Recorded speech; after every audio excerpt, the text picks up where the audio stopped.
Hello বন্ধুরা, welcome to বাবিস kitchen. রোজই তো ভাত খাই, একঘেয়ে ভাত ভাত। ছেলে বলল, মা চলো আজকে একটুখানি ফ্রাইড রাইস বানাও। তো ঠিক আছে, ছেলে যখন বলল একটু ফ্রাইড রাইস বানিয়ে ফেলি। ফ্রাইড রাইসের জন্য লাগছে বাসমতি চাল, যেটা আপনার এই 1 ঘন্টা মতো ভিজিয়ে রেখেছি। 3 বাটি মতো চাল নিয়েছি। আর তার সাথে লাগছে কুচনো বিনস, কুচনো গাজর, কাজু, কিশমিশ, আর এটা হচ্ছে গোটা গরম মশলা। দেখুন, এর মধ্যে আছে গোটা এলাচ, লবঙ্গ, দারচিনি আর 2টো তেজপাতা। এই সাধারণভাবে একটুখানি ফ্রাইড রাইস বানিয়ে নিই।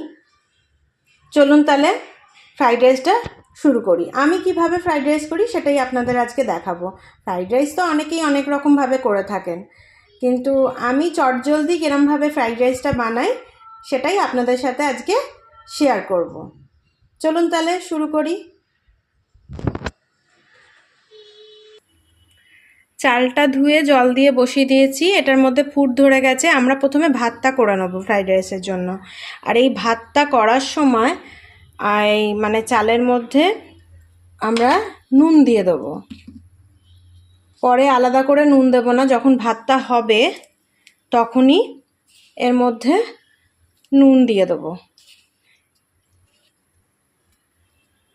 যতখানি চাল সেই আন্দাজ মতো নুন দেবো। খানিকটা নুন তো জলে ভাতের মারেও বেরিয়ে যাবে। তো ভাতটা আমরা প্রথমে নুন দিয়ে সেদ্ধ করে নেব।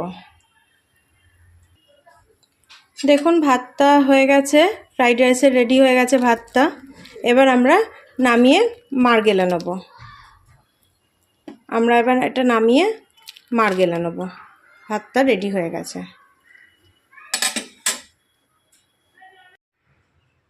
চলুন বন্ধুরা, ভাতটা তো হয়ে গেছে ফ্রাইড রাইসের। এবার ফ্রাইড রাইসে মেশানোর জন্য আমরা কি কি করব সেই স্টেপগুলো আমরা দেখে নিই। প্রথমে একটা ছোট কড়াই নিয়ে নিয়েছি। বেশি বড় কড়াই নেওয়ার দরকার নেই। ছোট কড়াইতে আমি প্রথমে সাদা তেল দিয়ে দিলাম।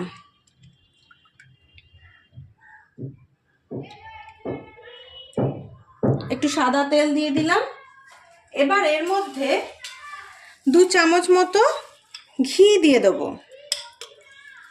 এর মধ্যে ঘিটা দিলে কি হবে, যখন আমি এটা রাইসের সাথে মেশাবো তখন সুন্দরভাবে মিশে যাবে। 2 চামচ মতো ঘি দিয়ে দিলাম।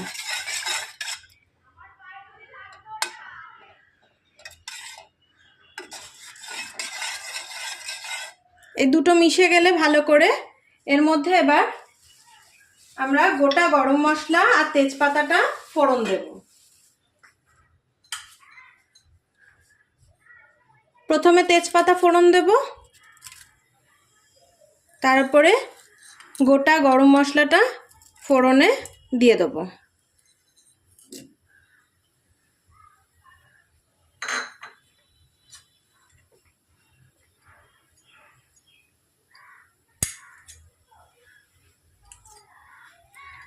এবার এটা একটু নাড়াচাড়া করে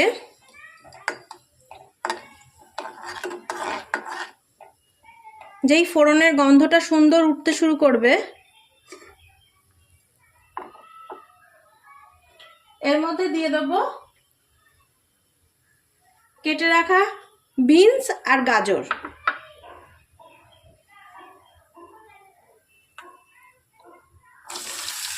কেটে রাখা বিনস আর গাজরটা আমরা দিয়ে দেবো।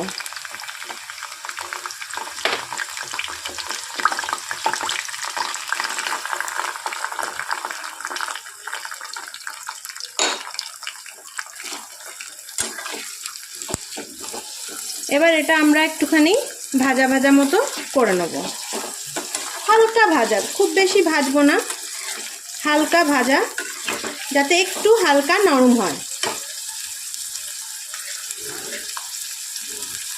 এর মধ্যে একটু নুন দিয়ে দেবো। ভাজার সময় আমরা এর মধ্যে সামান্য একটু নুন দেবো, কারণ রাইসটার মধ্যে বাসমতি চালের যে ভাতটা করা রয়েছে তার মধ্যে আমরা অলরেডি নুন দিয়েই সেদ্ধ করেছি।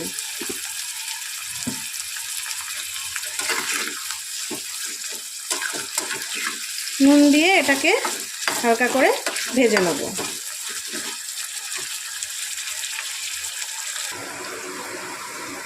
এটা যখন হালকা ভাজা নরম হয়ে যাবে, এবার আমরা এর মধ্যে কাজু কিশমিশটা দিয়ে দেবো। কাজু কিশমিশটা আমরা প্রথমে দেব না, কারণ প্রথমেই দিলে তেল বা ঘিতে সেটা পুড়ে যাবে, পুড়ে যাওয়ার সম্ভাবনা থাকে। তো আমরা এটা যখন একটু নরম হয়ে যাবে, ভাজা ভাজা হয়ে যাবে, তখন আমরা কাজু কিশমিশগুলো দিয়ে দেবো। দিয়ে বেশিক্ষণ ভাজবো না, একটু নাড়িয়ে চাড়িয়ে নামিয়ে নেব। এটা আর বেশিক্ষণ এর মধ্যে ভাজবো না, হালকা হাতে নাড়িয়ে এটাকে গ্যাসটাকে বন্ধ করে দেবো।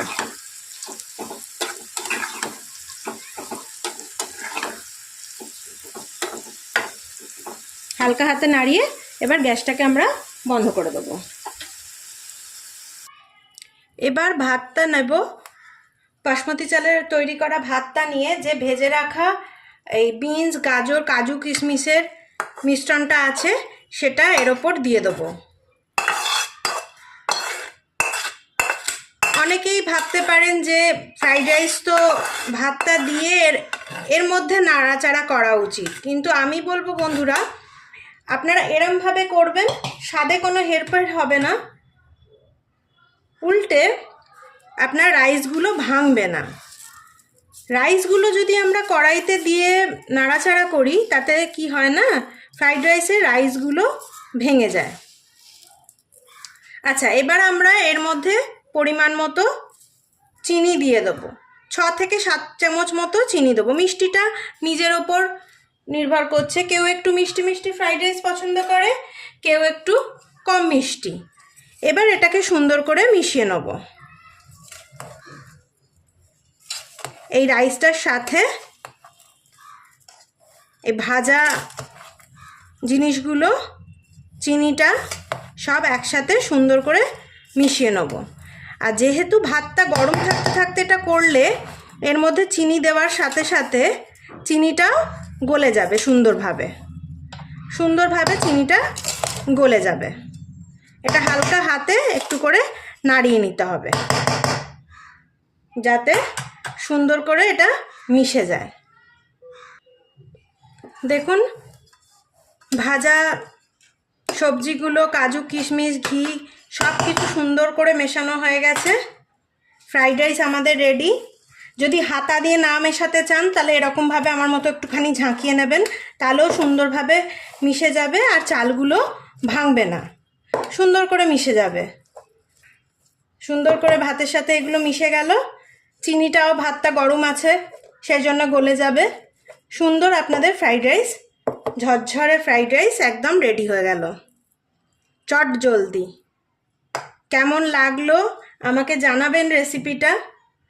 ভালো লাগলে সাবস্ক্রাইব করবেন, লাইক দেবেন, শেয়ার করবেন। সাবস্ক্রাইব করার সময় বেল আইকনটা টিপে দেবেন, যাতে আপনারা আমার সুন্দর সুন্দর রেসিপিগুলো ছাড়লে আপনারা পান। ভালো থাকবেন বন্ধুরা, টাটা।